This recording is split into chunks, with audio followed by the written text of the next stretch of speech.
Bypoll के election के बाद जिस तरीके से अगर हम बीजेपी को देखें, एक कट्टर हिंदू लाइन को लेते हुए दिखाई पड़ रहे हैं। हालांकि ऐसा माना जा रहा था, एनालिस्ट ऐसा मान रहे थे, पॉलिटिकल एक्सपर्ट्स का ऐसा मानना था कि शायद कर्नाटक के बाद जिस तरीके से भारतीय जनता पार्टी ने वहां पर हनुमान जी का नाम लिया और फिर बाद में उत्तर प्रदेश में 22 जनवरी को जिस तरीके से प्राण प्रतिष्ठा का कार्यक्रम हुआ, उसके बाद यूपी में जिस तरीके की परफॉर्मेंस बीजेपी की आई, लोकसभा के चुनावों में बीजेपी की जिस तरीके से परफॉर्मेंस रही, उसके बाद ये माना जा रहा था कि बीजेपी के का स्टांस अब बदल सकता है। लेकिन अब जिस तरीके का बाईपोल इलेक्शन आया, उसके बाद लिंचिंग की घटनाएं हुई हैं, मुहर्रम पर जिस तरीके से चीजें घटी हैं, इसी तरीके से बुलडोजर चले हैं, उसके बाद ये एक बात क्लियर हो रही है कि बीजेपी का स्टांस जो हिंदू मुस्लिम का है वो कहीं ना कहीं अभी बीजेपी उस पर कायम है। और आने वाले जो अपकमिंग इलेक्शंस हैं, चाहे वो महाराष्ट्र का हो, झारखंड हो, हरियाणा हो, या जो और इलेक्शन अभी उत्तर प्रदेश में बाईपोल इलेक्शन होने हैं,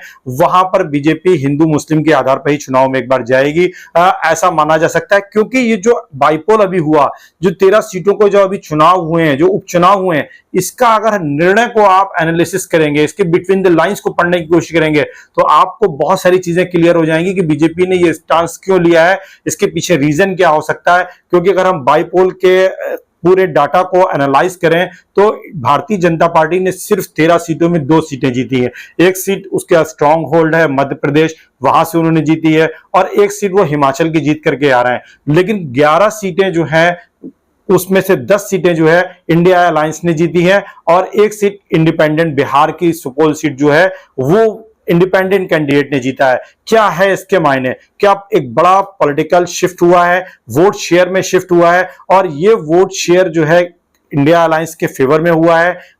एनडीए या बीजेपी का वोट जो है, जितने भी जो स्टेट्स में जहां जहां चुनाव हुए, वहां पर क्या एनडीए या बीजेपी जहां पर थी, उनके वोट शेयर में बहुत ही ड्रास्टिकली कमी आई है। इस चीज को इस वीडियो में हम समझने की कोशिश करेंगे, और फिर आप समझ सकते हैं कि बीजेपी के इस स्टांस की क्या रणनीति हो सकती है। अगर हम पूरे इलेक्शन को देखें, बाईपोल के 13 सीटों को, तो वेस्ट बंगाल में तृणमूल कांग्रेस ने 4 सीटें थी, चारों की चारों सीटें जीती हैं। हिमाचल प्रदेश में और उत्तराखंड में कांग्रेस ने 2-2 सीटें जीती हैं। और हिमाचल प्रदेश में तो एक्सपेक्टेड था, और वहां पर अब कांग्रेस की सरकार को जो चुनौतियां थी कि वहां पर उनकी सरकार कभी भी गिर सकती है, उसके लिए उन्होंने अब मेजॉरिटी हासिल कर ली है। अब 40 सीटें उनके पास वहां पर हैं, तो अब कोई खतरा भी नहीं रह गया। एक बड़ा अचीवमेंट कांग्रेस के पॉइंट ऑफ व्यू से ये हो सकता है। फिर अगर हम उत्तराखंड को देखें, तो उत्तराखंड में जो केदारनाथ की सीट है, और इसी तरीके से मंगलोर सीट से एक मुस्लिम कैंडिडेट जीत करके आया है। केदारनाथ एक धार्मिक महत्व है, और वहां से कांग्रेस, हालांकि पहले भी कांग्रेस वहां से थी, कांग्रेस के ही कैंडिडेट जीत करके आए थे, लेकिन कांग्रेस का दोबारा वहां से आना ये क्या संदेश देता है? क्योंकि प्रयागराज से लेकर के अयोध्या और चित्रकूट से लेकर के श्रावस्ती तक आप सारी सीटों को देखें, उसका मैसेज क्या है, उसको समझने को डिकोड करने की बहुत आवश्यकता है। क्या लोगों का ट्रेंड बदल रहा है? क्या इंडिया का जो वोटर है उसका एटीट्यूड चेंज हो रहा है? इस वीडियो में हम इसी को डिकोड करने की कोशिश कर रहे हैं। फिर अगर हम तमिलनाडु की बात करें और पंजाब की बात करें, तो तमिलनाडु में द्रविड़ मुंडेर कड़गम जो डीएमके है, उसने एक सीट अपनी जीती है। पंजाब में आम आदमी पार्टी सीट जीत रही है। हिमाचल प्रदेश में बीजेपी को एक सीट मिली है, और इंडिपेंडेंट कैंडिडेट जो है बिहार से जीत करके आ रहा है। इसके मायने क्या है? क्या ये जो बता रहा है कि बीजेपी जो है उसका जो वोट बैंक है, जो उसका वोट बेस है, क्या उसमें कमी आ रही है? क्या बीजेपी अपने जो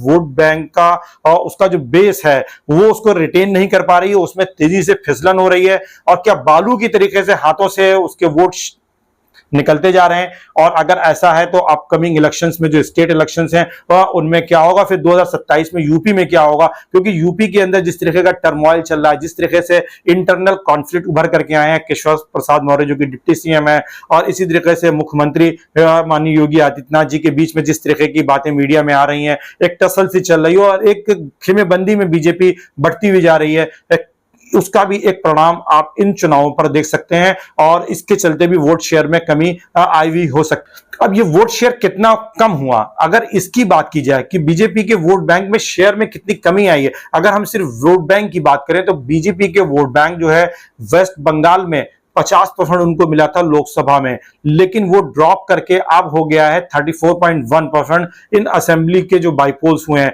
और 16.2 16.2% की कमी आ रही है।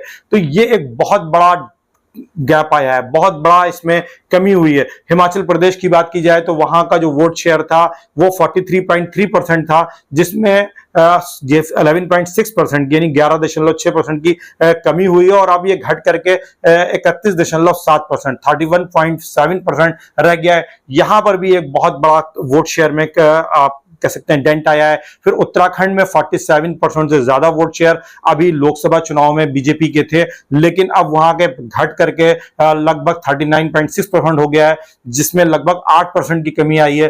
तमिलनाडु में एनडीए को लॉस हुआ है, वहां पर 7.7% एनडीए के वोट में कमी आई है। पंजाब में 12.7% वोट बीजेपी का कम हुआ है। और इसी तरीके से बिहार की बात की जाए तो बिहार में भी बीजेपी 13.6 या 13.6% वोटों में कमी आई है। इसका क्या मतलब है? अगर हम पिछले इलेक्शन से कंपैरिजन करें तो इन बाई पोल्स में जो इलेक्शन में वोट बेस में कमी आई है, वोट शेयर में जो कमी आई है, वो क्या इंडिकेट कर रहा है? क्या इंडिया का पॉलिटिकल लैंडस्केप धीरे धीरे चेंज हो रहा है? और अब वो जो धीरे धीरे चेंज हो रहा था लोकसभा के चुनावों के बाद, क्या उसमें तेजी आ गई है? क्योंकि बाईपोल के जो इलेक्शन है वो इंडिकेट कर रहे हैं। अभी एक इसी तरीके का सकाल का एक ओपिनियन पोल महाराष्ट्र के लिए आया है, और वहां पे ये दिखाया गया है कि मेजर गेनर अगर महाविकास अघाड़ी में है तो कांग्रेस है, और अगर बीजेपी की युति की बात की जाए तो वहां पर फायदा जो है शिंदे गुट को, शिवसेना शिंदे गुट को मिलता हुआ दिखाई दे रहा है, बीजेपी को फायदा नहीं हुआ है। तो क्या बीजेपी सिकुड़ रही है? क्या बीजेपी श्रिंक कर रही है? क्या बीजेपी का ये लीडरशिप जो कि प्रधानमंत्री मोदी जी के नेतृत्व में है, उत्तर प्रदेश में भी लीडरशिप पर समस्या है, जिस तरीके से चुनौती जो है डिप्टी सीएम दे रहे हैं, और जिस तरीके से अमित शाह जो कि गृह मंत्री हैं, साथ ही साथ डिप्टी सीएम केशव चंद्र मौर्य और मुख्यमंत्री माननीय योगी आदित्यनाथ जी, इनके बीच में जिस तरीके की ग्रुपबंदी की खबरें आ रही हैं, क्या वो बीजेपी को कमजोर कर रहा है? क्या बीजेपी यूपी में कमजोर और हो जाएगी? ये वो सारे प्रश्न हैं जो बीजेपी के भाग को आने वाले चुनावों में डिसाइड करेंगे। और 2027 में यूपी का चुनाव भी असेंबली का है, और क्या यूपी में सत्ता में बीजेपी आ पाएगी? ये एक बहुत बड़ा सवाल है जो कि समय बताएगा कि दिशा किस करवट ऊंट बैठता है। अब अगर इस वोट को हम देखें तो इसका बेनिफिट किसको हुआ है? इसका बेनिफिट तो कांग्रेस को मिला है, इंडिया अलायंस को मिला है, और डेफिनेटली एनडीए ब्लॉक जो है उसको नुकसान होता हुआ दिखाई पड़ रहा है। तो ये एक बहुत बड़ा सेटबैक आप कह सकते हैं एनडीए के लिए। और अब चूंकि 2014 के बाद 2024 में पहली बार एनडीए की सरकार बनी है, क्योंकि 2014 और 2019 में तो बीजेपी को जो वोट मिला था वो डेफिनेटली बीजेपी को फुल मेजॉरिटी मिली थी। 283 सीटें 2014 में थी, जो कि 2019 में बढ़कर के 303 हो गई थी।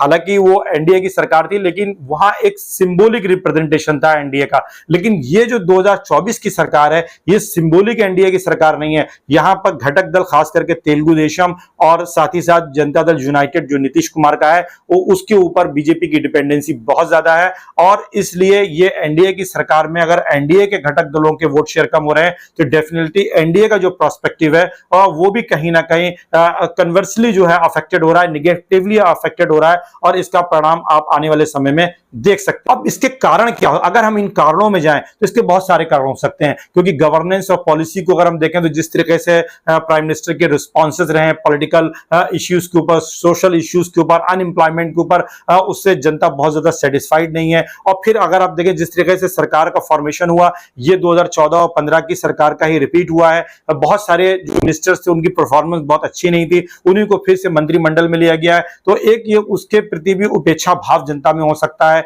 आप उस तरीके से देख सकते हैं। फिर रीजनल जो पॉलिटिक्स है वो तेजी के साथ स्ट्रांग होती हुई चली जा रही है, खास करके बंगाल में जिस तरीके से तृणमूल कांग्रेस और ममता बनर्जी का लीडरशिप है, उसके चलते वहां पर बीजेपी के लिए सेंध लगाना और अपनी प्रेजेंस को मजबूत कर पाना मुश्किल दिखाई पड़ रहा है। तो एक फैक्टर ये हो सकता है। फिर इकोनॉमिक फैक्टर और सोशल फैक्टर भी बहुत इंपॉर्टेंट है, क्योंकि वोटर का बिहेवियर इन चीजों से जो डे टू डे की लाइफ है उससे बहुत इन्फ्लुएंस्ड होता है। अनएम्प्लॉयमेंट बढ़ा हुआ, इन्फ्लेशन की तरफ सरकार का जो प्रयास है उससे महंगाई घटी नहीं है, बल्कि अगर हम देखें तो महंगाई लगातार बढ़ रही है। सोशियो इकोनॉमिक डिस्पैरिटीज बढ़ती जा रही है, अमीर और गरीब की खाई जो है बढ़ी है। और जिस तरीके से क्रोनी कैपिटलिज्म की बात राहुल गांधी ने उठाई और उसके बाद ये लोगों तक बात पहुंची है, उसका भी असर आप महसूस कर सकते हैं जनता के ऊपर, और जनता ने वो अपना असंतोष भी इन बाई इलेक्शंस के जरिए से दिखाया। फिर इंटरनल डायनेमिक्स जिसकी चर्चा भी हमने पहले करी कि बीजेपी के अंदर कई गुट बन गए हैं, हैं, कई खेमे बन गए।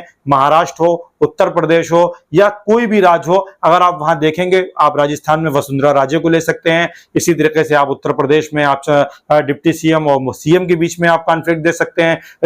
यूपी के सीएम और गृह मंत्री के बीच में भी चर्चाएं हैं, इस पर चर्चाएं हो रही हैं, मीडिया में भी चर्चाएं हो रही हैं। फिर आप राजस्थान में जाए तो वसुंधरा राजे हैं। तो कुल मिलाकर के बीजेपी के अंदर एक अनरेस्ट सा चल रहा है, और ये अनरेस्ट बीजेपी को कहां ले जाएगा? क्या बीजेपी का जहाज डूब जाएगा? और क्या कांग्रेस आने वाले समय में देश का नेतृत्व करने जा रही है? ये एक बड़ा सवाल है। कैसा लगा हमारा एनालिसिस? कमेंट आप जरूर करिएगा। Thank you so much.